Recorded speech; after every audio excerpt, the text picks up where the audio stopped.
Hi అండి. నేను మీ Usha. Welcome back to our channel అండి. ఈరోజైతే మనం జొన్న రొట్టెని చాలా ఈజీగా ఎలా ప్రిపేర్ చేసేసుకోవాలో చూసేద్దాం. మనలో కొంతమందికి జొన్న రొట్టెలు చేయటం రాదు కదండీ! కానీ ఈసారి ఈ పద్ధతిలో జొన్న రొట్టె చేయడం స్టార్ట్ చేశారంటే చపాతీ కంటే ఈజీగా జొన్న రొట్టెలు చేసుకోవచ్చండి. ఈ పద్ధతిలో మనం జొన్న రొట్టెలు స్టార్ట్ చేశామంటే, చపాతీ కంటే ఎంతో మృదువుగా, పొరలు పొరలుగా మనం జొన్న రొట్టెలను చాలా క్విక్‌గా తయారు చేసుకోవచ్చండి.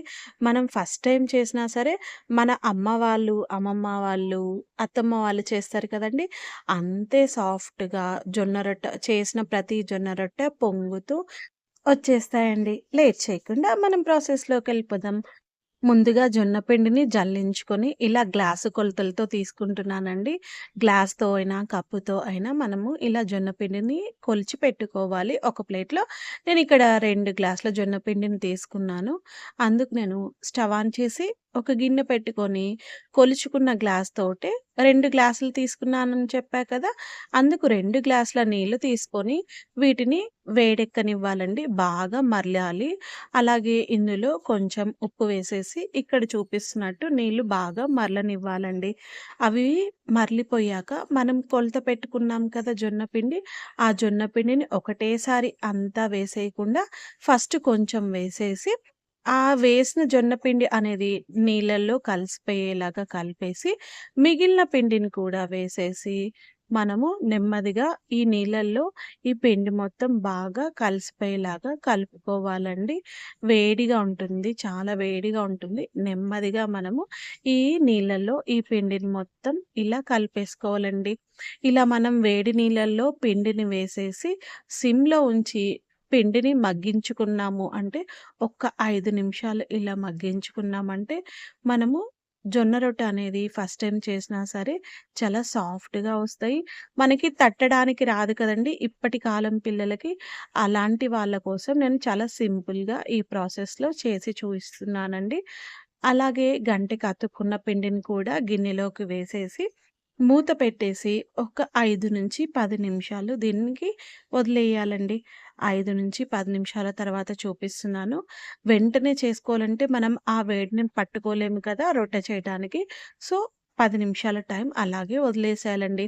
10 నిమిషాల తర్వాత ఇలా వెడల్పాటి ప్లేట్‌లో ఆ పిండినంతటిని వేసేసి, కొంచెం కలవటానికి కొంచెం ఇలా నీళ్లు చల్లుకొని, మనము ఈ పిండిని సాధ్యమైనంత సేపు ఇక్కడ వీడియోలో చూపిస్తున్నట్లు అరచేతుల మధ్య పాముంటుంది కదా! అరచేతితోటి మనం ఈ పిండిని సాధ్యమైనంత సేపు ఇలా ప్రెస్ చేస్తూ మనం మర్దనా చేసుకోవాలండి. ఇలా మర్దనా చేయటం వల్లే మనకి రొట్టె అనేది విరిగిపోకుండా చాలా సాఫ్ట్‌గా వస్తుంది. ఇలా మర్దనా చేయటం వల్ల జొన్న పిండిలో జిగటతనం ఫార్మ్ అవుతుందండి. ఆ జిగటతనం ఎంత బాగా ఉంటే జిగురు అనేది మనకి రొట్టెలు చేయటానికి చాలా ఈజీ అవుతుంది. ఇలా 5-10 నిమిషాల సేపు బాగా మర్దనా చేసుకున్నాక, ఈ పిండిలో ఒక చిన్న ముద్దను తీసేసుకొని, ఇక్కడ చూపిస్తున్నట్లు మన అరచేతుల మధ్యలో లడ్డూలాగా చేసుకుంటూ బాగా పిండిని మర్దనా చేసుకోవాలి. తర్వాత పొడి పిండిలో ఇక్కడ అద్దుకొని మనము దీన్ని ఇలా పీట మీదైనా చేసుకోవచ్చు. లేదు అంటే డైరెక్ట్‌గా ఫ్లోర్ మీదైనా చేసుకోవచ్చండి. ఒకవేళ తట్టడానికి వస్తే ఓకే. లేదు తట్టటానికి రావట్లేదు అంటే నేనిక్కడ చూపిస్తున్నట్టు బల్లని కట్టెతోటి కొంచెం ఇలా ప్రెస్ చేసేసుకుంటూ చాలా సెన్సిటివ్ అంటే మనం బొబ్బట్లు, భక్షాలు చేస్తాం కదండీ! అలా భక్షాలు చేస్తున్నట్లు ఎక్కువగా ప్రెషర్ పెట్టకుండా అంచుల వరకు ఇలా ఇక్కడ చూపిస్తున్నాను చూడండి. ఇలా అంచులు మాత్రమే ఇలా పీటను తిప్పుకుంటూ మనము ఇలా జొన్న రొట్టెను పాముకోవాలండి. నాలాగా తట్టడానికి రాని వాళ్ళకి ఇది సింపుల్ టెక్నిక్ అండి. ఇలా బలాన్ కట్టెతోటి అటు ఇటు పీటను తిప్పుతూ చివర్లు మాత్రమే ప్రెషర్ పెట్టేసి మనము పిండినంతటిని ఇలా రొట్టెలాగా చేసేసుకోవాలి. తర్వాత ఇడ వెడల్పాటి ప్లేన్ పెట్టేసి పీటను రివర్స్ చేసేసామంటే మనకి ఒత్తుకున్న రొట్టె ఇక్కడ ప్లేట్‌లోకొచ్చేస్తుందండి. తర్వాత దీన్ని కాల్చేసుకోవడమే. ఈ ప్రాసెస్ చేస్తూ నేను ఆల్రెడీ స్టవ్ ఆన్ చేసి పాన్ పెట్టేసి దాన్ని బాగా వేడెక్కనిచ్చానండి. మనకి ఈ పాన్ అనేది పొగలు పొగలు రావాలనమాట. అప్పుడే మనం వేసిన రొట్టె అనేది కాలటానికి ఈజీ అవుతుంది. ఇలా రొట్టె వేశాక ఒక కాటన్ క్లాత్‌ని నీళ్ళల్లో ముంచేసి ఇలా పైన లేయర్ మొత్తం తడి చేయాలండి కాటన్ క్లాత్ తోటి. ఇలా వేసేసాక మనం కాటన్ క్లాత్‌తో మొత్తం నీళ్ళు అంతా వేసేసాక, మనం ఒక 5-10 నిమిషాల వరకు అసలు తిప్పకూడదండి.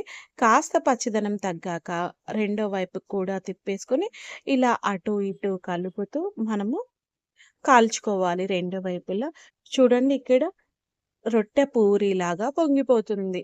ఇలా చేసిన ప్రతి రొట్టె పూరిలాగా పొంగుతూ చాలా సాఫ్ట్‌గా రావాలి అంటే, ఇలా ఈజీగా పిండిని మగ్గించుకొని మనము రొట్టె చేసేసుకోవచ్చండి. జొన్న రొట్టె ఎంతో బలం కదా! ఇలా ఈజీ పద్ధతి ఇప్పుడు తెలిసిపోయింది కదండీ! ఇప్పుడు మనం చపాతీ చేసినంత ఈజీగా జొన్న రొట్టెను ఇంట్లో ప్రిపేర్ చేసుకోవచ్చు. నాకు కూడా పెళ్ళైన మొదట్లో అసలు జొన్న రొట్టె చేసేకి రాకుండా ఉండేదండి. సో, నేను ఇలా ఈజీగా రొట్టెలు చేయటం స్టార్ట్ చేశాను.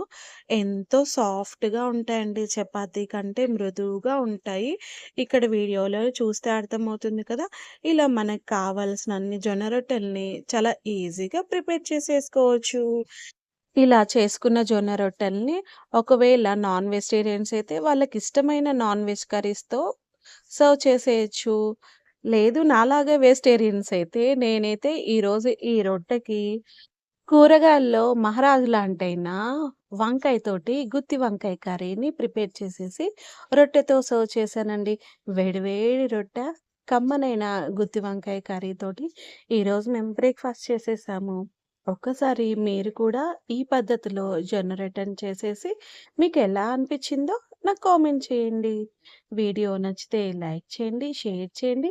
మరిన్ని రుచుల కోసం మన ఛానల్‌ని సబ్స్క్రైబ్ చేయండి. Thank you.